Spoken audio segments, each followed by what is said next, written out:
Senior वजीर सिंध शर्जील नाम मेमन ने कहा कि बानी पीटीआई खुलकर तालिबान दहशतगर्दों को सपोर्ट करते हैं। पाकिस्तान तहरीक इंसाफ की लीडरशिप ने पार्टी को गालियां देने के अलावा और कुछ नहीं सिखाया।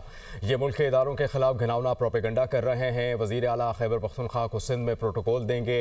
हमारे सूबे के अवाम मेहमान नवाज हैं। सोहेल आफरीदी को कानून और आइन के दायरे में रहकर सियासी सरगर्मियों की इजाज़त है।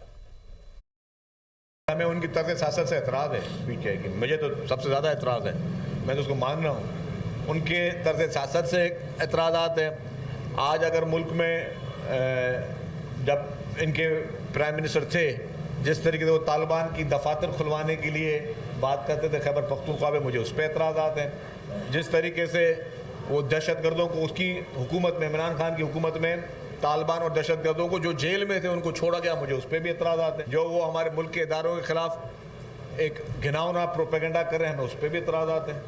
तो हमने सियासत में उनके एतराज़ात हैं। हमने कब कहा कि जी हम खुदा न खास्ता कोई उनसे हाथ मिलाने जा रहे हैं। एक सूबे के वज़ीर आला हैं और एक एज ए सूबे के वज़ीर आला उनका एक प्रोटोकॉल है।